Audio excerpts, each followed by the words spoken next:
Laser sights will make you a more accurate and confident shooter by providing visual feedback on sight alignment and trigger control. Crimson Trace, making laser sight standard equipment. Learn more at crimsontrace.com.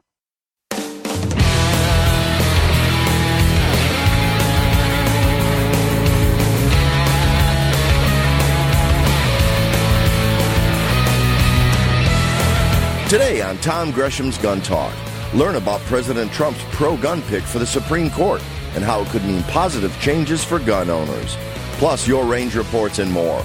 Call in now, 1-TOM-TALK-GUN. Now, here's Tom.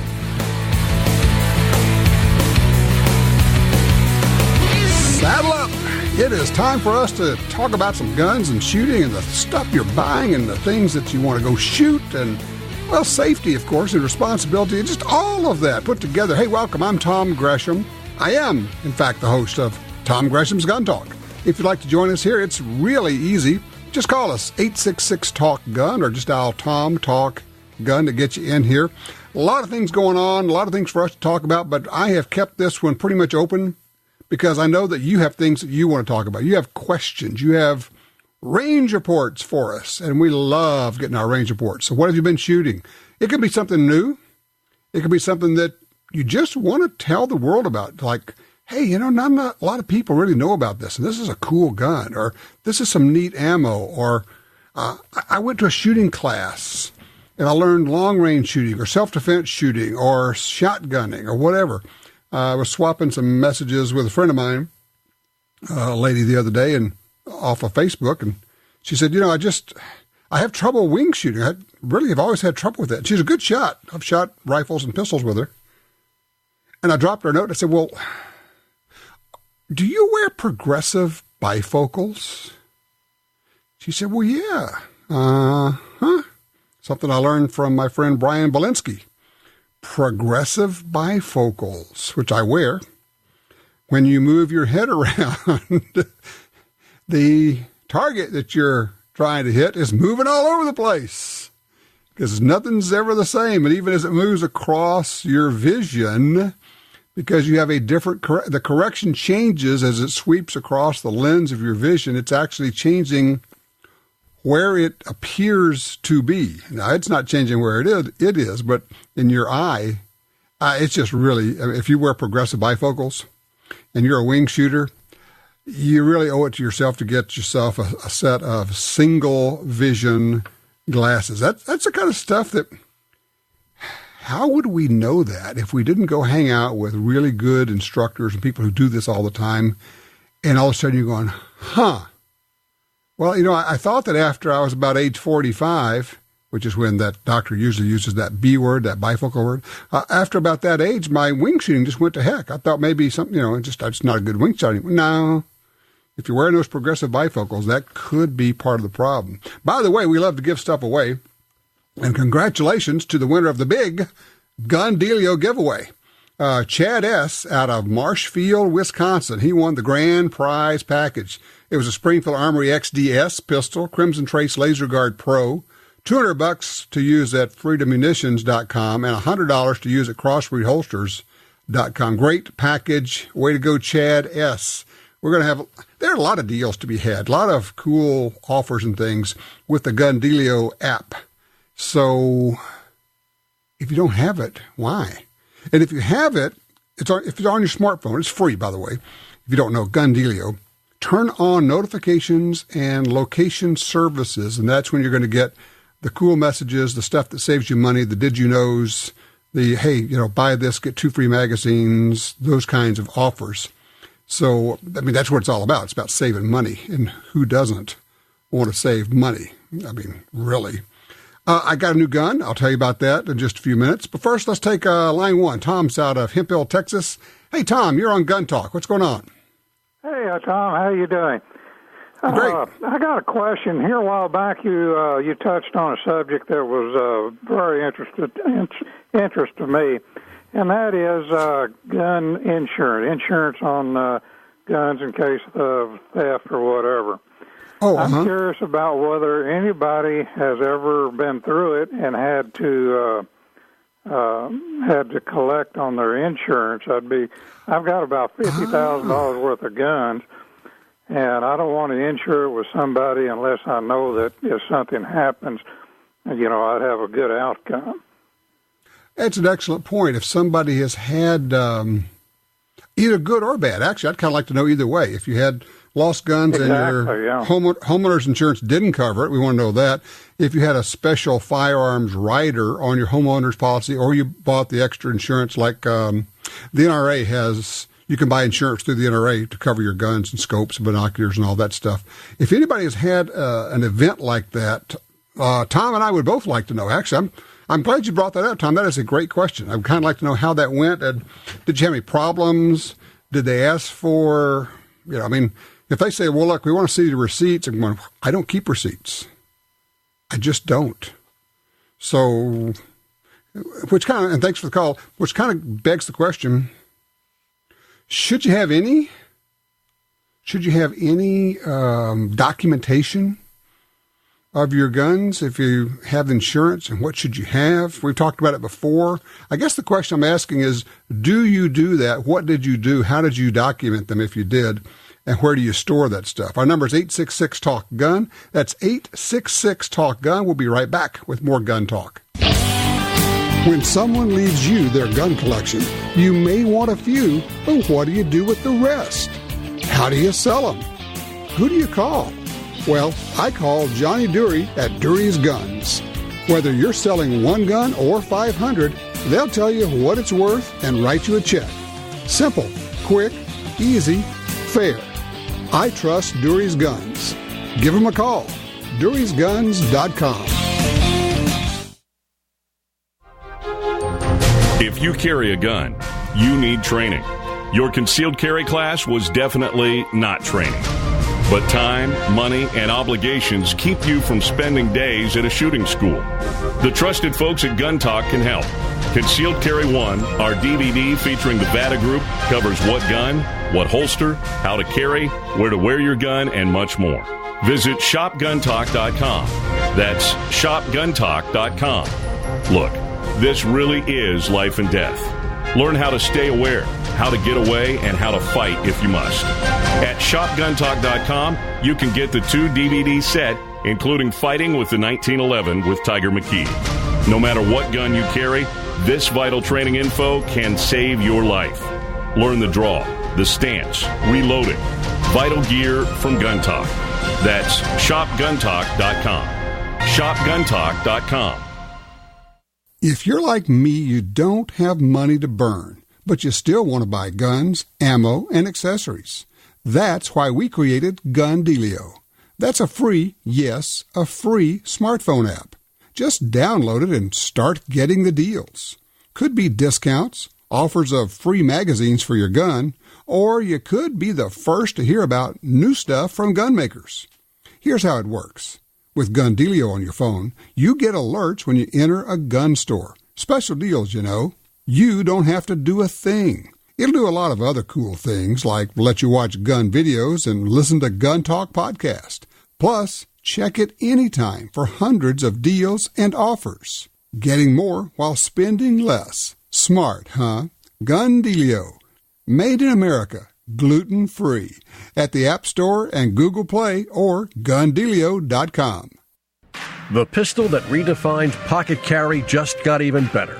The Ruger LCP-2 has improved sights, an easy-to-rack slide, a larger textured grip surface for a secure grip and recoil reduction, and a short, crisp, single-action trigger pull for real-world accuracy. It's so small and light that there's no reason to ever leave home without your LCP-2. A serious pistol in a pint-sized package. Learn more about the LCP-2 at Ruger.com.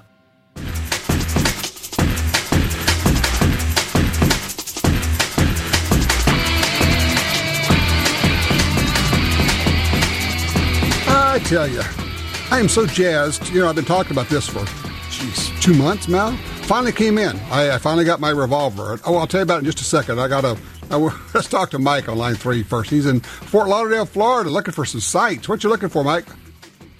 Hey, Tom, I've got a SR556, and I can't seem to find any traditional rifle sights, like I would have on my 30-30 or my Red Ryder BB gun I grew up. I just feel I can shoot much more accurately with those than the typical AR sights, and I wanted to know if you knew if anybody made any, and why they have those sights on ARs as opposed to old-fashioned sights. Well, generally what you have for iron sights on ARs are an aperture sight or a peep sight. They are simply more accurate. I mean, they just are. Than a regular notched, open sight in the rear sight. It's funny you mention it. I'm thinking right out loud. I'm looking on the Brownells website to see if anybody's making just a regular notched rear sight for an AR. And darned if I'm finding one. You're the first person who has ever asked this question. Well, congratulations for being weird, dude. I just seem to feel like it's more accurate if I have equal light, equal height, and I'll pop the bullseye. Because with the peep sight on the rear of the AR, I just feel like I'm looking through a hole and that's it. I understand. Now, one way to go would be to try to find something that has a bigger peep sight, which would let in more light and make it faster. The other, of course, the obvious one that I kind of ask is, have you considered going to a zero magnification red dot type sight? Yeah, I'm going to put an optic on it eventually. I just don't have the funds for that now. Sure. Yeah, I understand. I honestly, and I'm just gone through 4 pages on the Brownells website, and if it's not there, it's pretty hard to find. Can you keep listening? Let's ask for some help. If somebody knows, I know Ghost Ring is basically just a bigger rear sight, but he's really looking for a notched open sight, like on a 30-30 or something. Looking for a Bearcat with adjustable sights from my daughter. It's going to turn 11. I can't find anyone used anywhere, and I'd trade a single 6 in like new condition if I could find it. Any suggestions? And I've checked Dury's and all your sponsors, and I just can't find them. I don't think people get rid of them once they have them. Could be. Now, have you tried Gunbroker and Guns International websites? Yeah. Okay. Well, I'll tell you what. Well, I'll put the word out. You keep listening. We'll see if we can't find that for you. So we're looking for like regular, traditional, open V-notch sight, rear sight for an AR, and also adjustable sight Bearcat for Mike. If you can help him out, give us a holler, 866-TALK-GUN.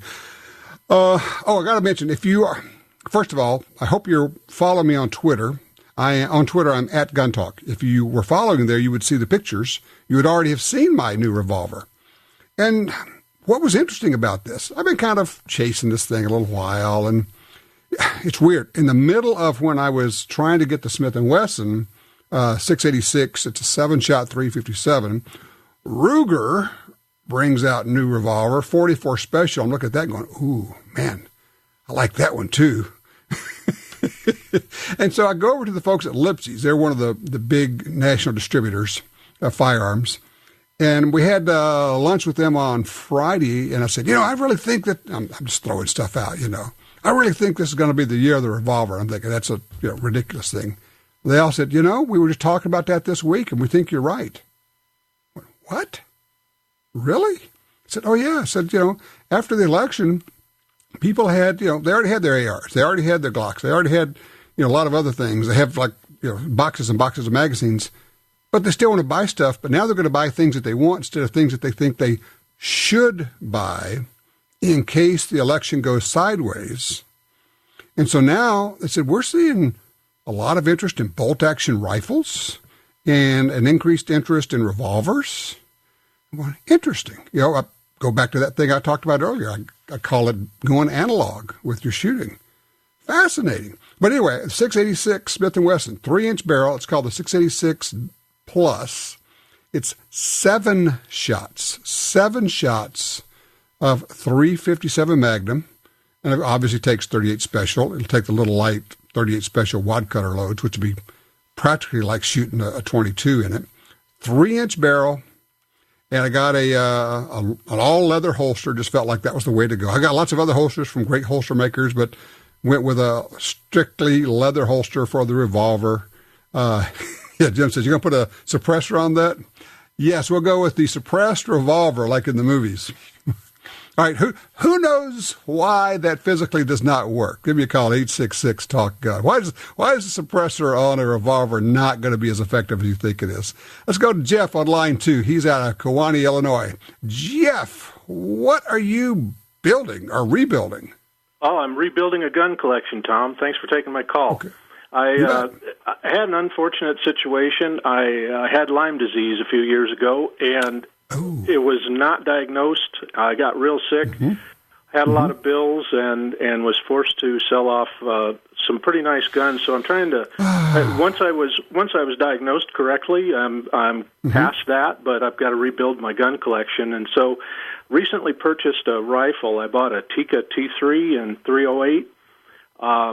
I wanted a dual-purpose rifle. I wanted something that was not too heavy to carry to hunt, but accurate enough and solid enough to enjoy a challenge from the bench, too. So I bought a stainless with the laminate stock.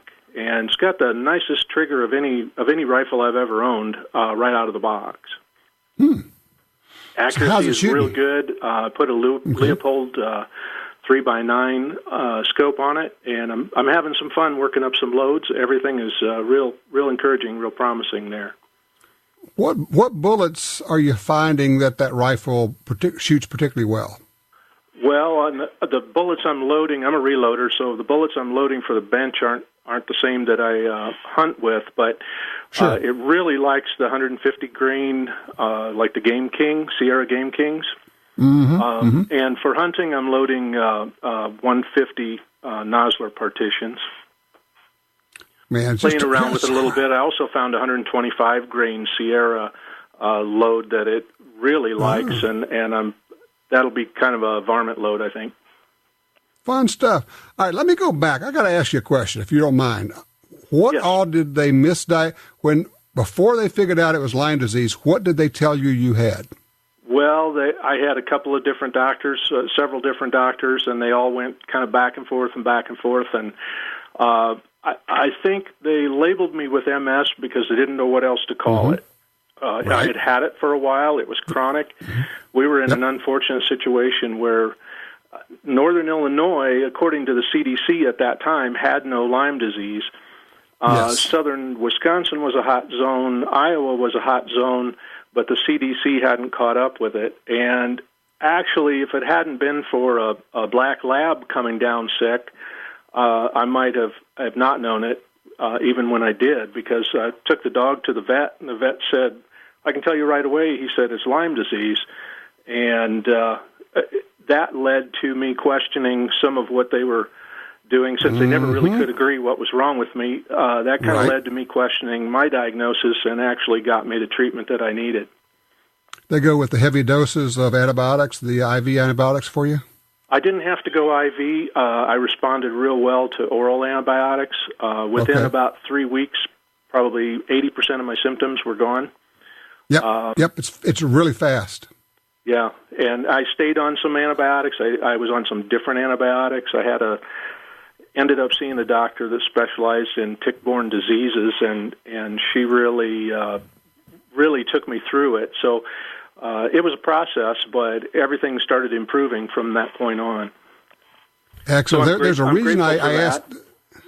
The reason I ask you this, Jeff, and look, Jeff, I'm going to go ahead and I appreciate the call. Let me drop Jeff off because I want to talk to everybody for a second about this. Lyme disease. Last year, I diagnosed a young woman who had Lyme disease, and her doctors could not figure out what it was. I'd never seen her, never met her. Still to this day, I've never met her. But a friend said, hey, I've got this friend who there's terrible things have been happening. She's been sick for so long, and now she's in a wheelchair. And I said, she has Lyme disease. He said, what? I said, I'm telling you, she has Lyme disease.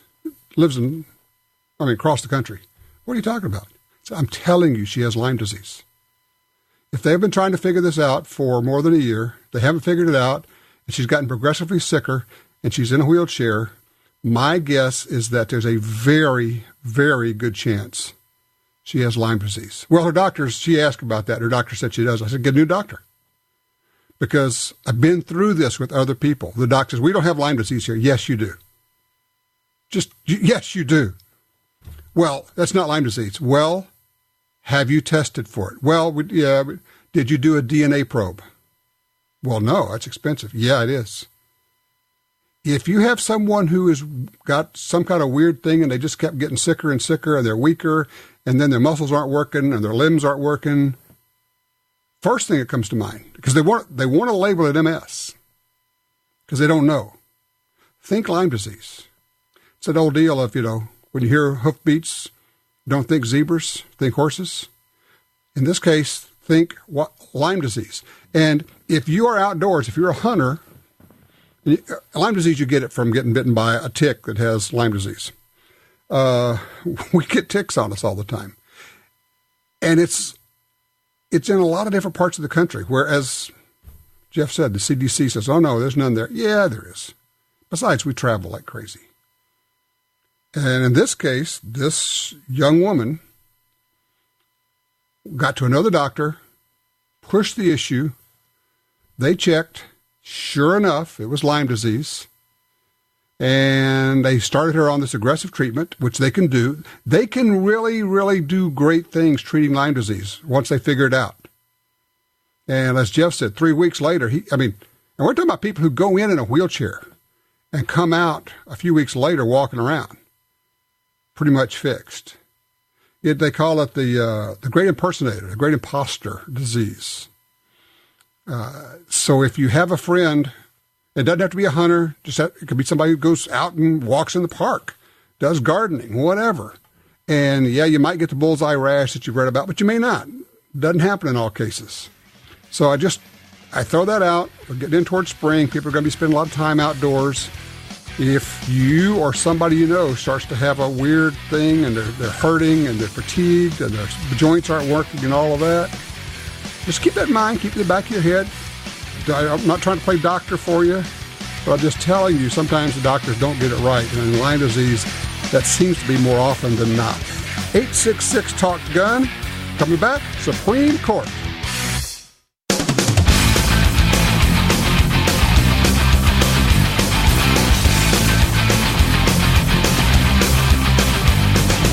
Sign up for our Gun Talk newsletter and join the Truth Squad at www.guntalk.com. Now, back to Gun Talk with Washington Times opinion page regular contributor Tom Gresham. All right. Before we get to our guest, going back to Mike in Fort Lauderdale, Florida, he was looking for traditional open sights, a VNOT sight for his AR-15, his Ruger 5.56. Through the magic of Twitter and our folks there, we find out that Weapon Solution, the company, has an AR-15 rear sight. They call it the QCB Notch/Peep sight. It's on the Brownells website, BROWNELLS, brownells.com. Look for Weapon Solution Peep sight. You'll find that there. All right, amidst all of the sound and fury that is the Trump administration, doing some things that many of us think are really good and some things that many of us are going, really? And look, we knew that going in. How many times did you say, yep, he's better than she is, but he's not perfect? Well, I think we're seeing that. But one of the things he has done that has gotten a lot of attention is selecting his next justice for the Supreme Court. Joining us right now to talk about that is a man who has argued and won cases before the United States Supreme Court, winning the Heller decision, winning the McDonald decision. Alan Gura joins us right now. Hey, Alan. Hey, Tom. Great to be back. Glad that you are here. So who is Neil Gorsuch, the man who has been selected to be our next Supreme Court justice? Neil Gorsuch is currently a judge on the U.S. Court of Appeals for the 10th Circuit. That's the federal appellate court that covers several of the Mountain West states. He is a highly respected judge. He is a very eloquent writer. He is considered to be an originalist. That is somebody who would interpret the Constitution based upon how it would have been understood by the framers. He's a terrific choice. I mean, I don't think that we could do much better than Judge Gorsuch. So I'm extremely pleased with this nomination, and I hope and expect that he'll be confirmed. Well, people have asked me, and I said, we're watching, the balkanization of American politics now, where I think the Democrats would simply boycott Mother Teresa if it came from the Republicans. So they're going to dig in their heels, and I think we're headed toward the so-called nuclear option to get Gorsuch in on the Supreme Court, because I just don't see the Democrats acquiescing even 1 millimeter on anything that Trump has put forward. So, I think that's where we're going. And you already got to what was going to be my follow-up question. So how's he going to be for us, for the gun rights, for the Heller decision, for the McDonald decision, for these other cases which are currently working their way up to the Supreme Court? Well, I think it'd be terrific. And by the way, I do agree with you, Tom. I don't think it matters who President Trump would have nominated. The Democrats, it seems to me like they're interested in scoring points against Trump. And so whoever would be nominated would be asked ridiculous questions about, are you going to rule against the presidents on all these cases? And, of course, no nominee could possibly answer that question. And we already see Chuck Schumer using that as an excuse to oppose him. But as far as the Second Amendment is concerned, look, all we know about Judge Gorsuch, he hasn't written too much directly on the Second Amendment, but he's written enough. We know how he approaches the Constitution, and we can gather that he's not a hater for sure. He's not somebody who dislikes firearms or dislikes the Second Amendment. He has referred to it as an individual right that's got some importance. So I think he'll be very solid for us. I think he's to the extent he's written cases dealing with firearms, he's been fairly open-minded. There was one case in particular where he would have allowed somebody who was accused of being a felon in possession of a firearm, he would have allowed that person that he didn't actually know of the felony conviction because the state judge had misrepresented the status of his conviction, and so he didn't know he wasn't supposed to have a gun. In that case, Judge Gorsuch wrote in dissent. The majority on that court, as everywhere else in America, holds that to be what we call strict liability crime. It doesn't matter what you know. The fact is, if you have that conviction, you're prohibited. So he's open-minded there, and that's a very encouraging sign, among others. What, as you look at the landscape right now, there are cases in the lower courts that are at least should be on their way to the Supreme Court. I know that may be possible that some have been kind of holding off on it, given the 4-4 makeup right now. Can you talk about, what cases are headed toward the Supreme Court, and what are we looking at? Okay, well, first of all, I could definitely talk about some cases heading to the Supreme Court. I'm not sure that Judge Gorsuch's nomination by itself will change things. Remember, even when Justice Scalia was around and we had the Heller 5, the Supreme Court had allowed a lot of very dubious decisions let slide, and the Second Amendment was becoming unenforceable in those courts that chose to ignore Heller. If Judge Gorsuch is the second coming of Antonin Scalia, then we haven't really made any progress. At least we haven't lost ground. I think it might take another nomination to really start moving the ball, but who knows? We've got cases coming up. I have a case right now that is in the Supreme Court. They're deciding whether or not to take it or not. And it's a case arising out of the felon ban. I represented individuals who won in the lower courts their claim that based upon their convictions, what they've done with their life, their personal circumstances, it was unconstitutional to apply the so-called felon ban against them. They had long ago nonviolent misdemeanor offenses. They were not a danger to anybody. And the lower courts found that because they were not dangerous, or at least they were not convicted of serious offenses, that the government couldn't disarm them. The government, the Barack Obama administration, took that case to the Supreme Court in January. Right before they left town, they petitioned the Supreme Court to hear that case. and the Supreme Court is now deciding whether or not to grant that petition. I suppose there's a good chance that that's going to get granted, and that could go to the Supreme Court for certain. There's also a case still out of California dealing with the concealed carry issue. That's, of course, the Peruta versus California case, where the Ninth Circuit chose not to hear a claim challenging the good cause policy that San Diego County had. They played some games with rewriting the plaintiff's complaint in that case, chose not to take the case seriously, I don't think. And again, there's a petition to the Supreme Court, so that case could go before the Supreme Court as well, clarifying what exactly it means to bear arms and whether or not the government can deny you a permit because it doesn't think you're a good enough person who deserves the fundamental right to bear arms. So those are Alan, hold on a second here. Seeing. Okay, hold on a second. I'm going to carry you over for just a few minutes here. I got to take a quick break here. And by the way, for those who don't know, there was a case, I think 2 weeks ago in Texas. A gentleman comes to the aid of a police officer who had been shot by a bad guy. The guy was going to try to kill him, and the guy came and shot the bad guy off of the state trooper. Oh yeah, the guy who came to the officer's aid, he had been convicted of a felony, had his rights restored, and then he comes to the aid. He'd served time. He comes to the aid of this police officer. Just so you know, we'll be right back with more Gun Talk.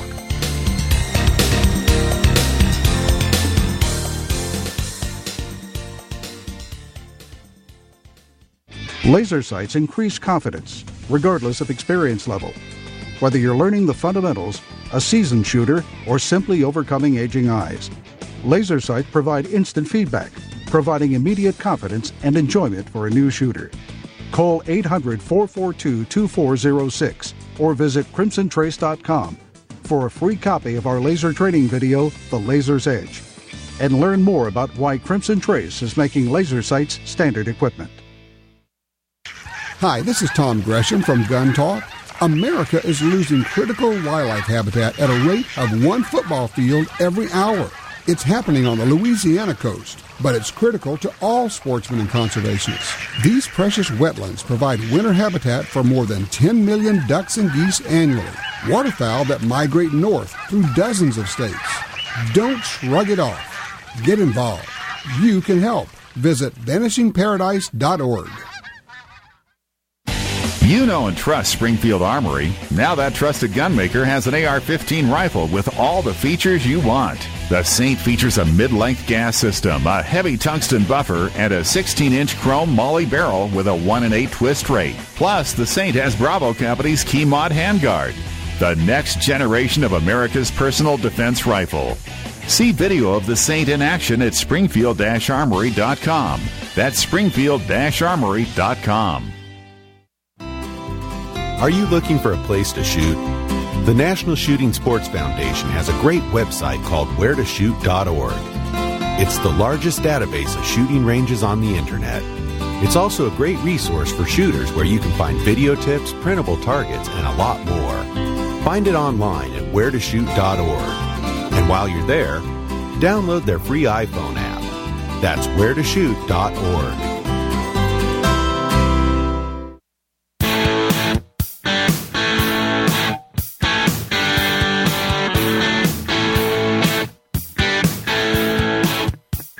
All right, back with you. Closed circuit to Biggs off of Twitter. Say hi to your dad for us. Glad that you turned him on to Gun Talk. By the way, over on Twitter, I'm at Gun Talk.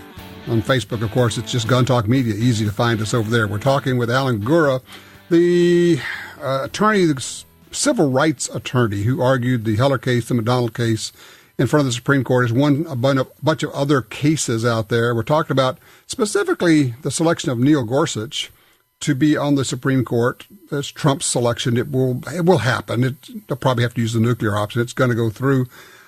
Alan, you mentioned something. You said, this kind of returns us to where we were if he gets in, where we are basically replacing Scalia.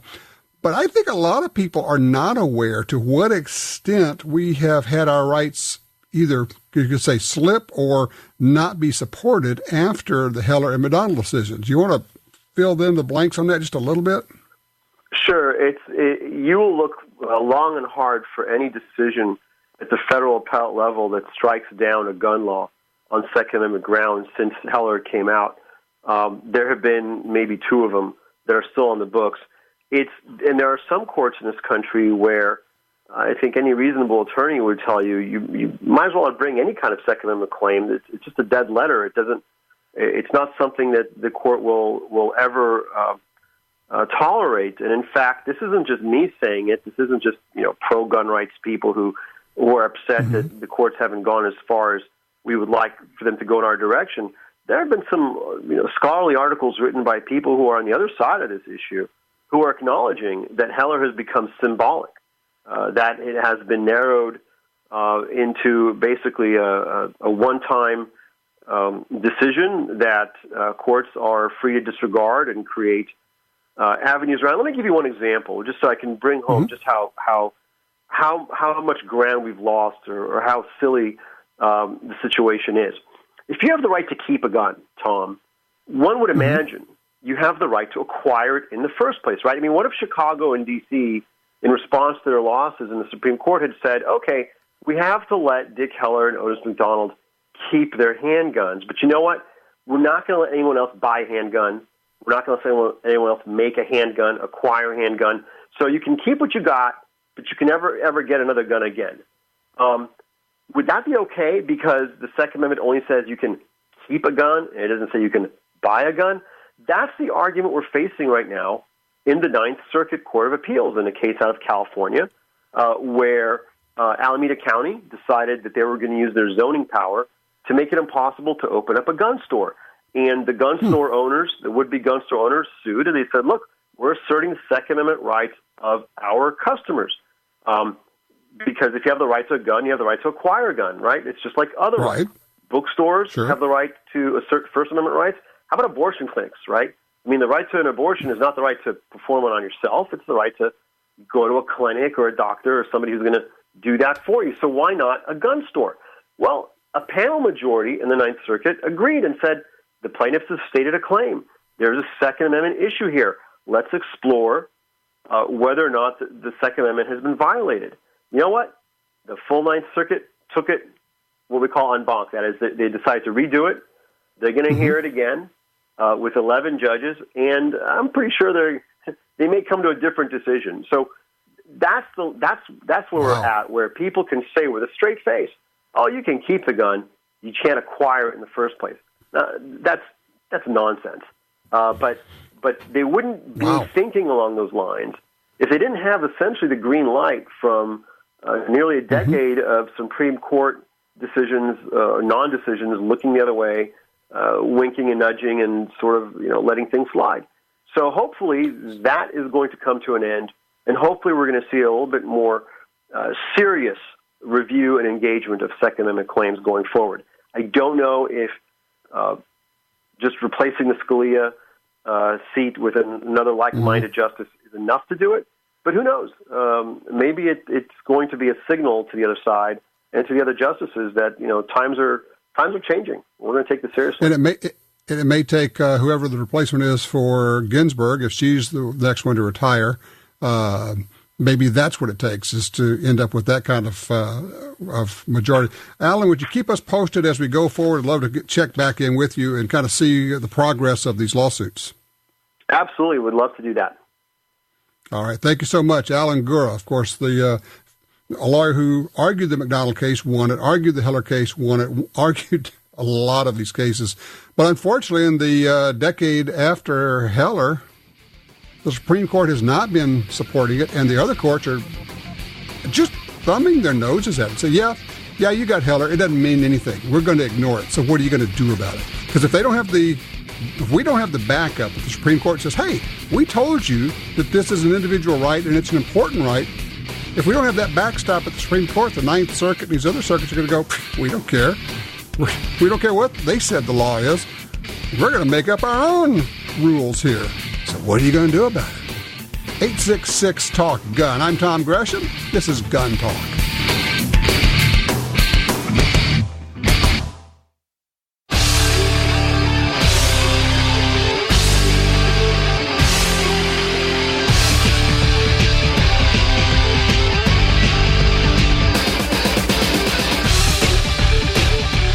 All right, back with the 866 Talk Gun. We had a caller earlier who was telling us about fighting his way through Lyme disease, and the doctors misdiagnosed it.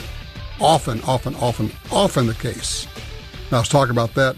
Scott's out of Eagle River, Alaska on 3. Wants to talk to us about that. Hey, Scott, what's new going on here? Well, Tom, last year on Fox News, there was a report that they found a similar disease to Lyme disease, tick-borne, in Rhode Island. It's not Lyme disease, and I don't know if they have a cure for it yet, but it was not good. The outcome was probably not as, about the same as Lyme disease. Ooh, and that's I ugly. sent that to a bunch of relatives that are in the medical as well as to a local friend, but I don't hike back there at all, so it's not an issue. Well, for those who are in the medical profession, I would offer, educate yourself on this. I know that your state epidemiology office may say, no, we don't have that here. Yeah, you do. Yeah, you do. And, I mean, time and time again, I've had doctors say, oh, yeah, we don't have that here. Well, yeah, no, you're just uninformed.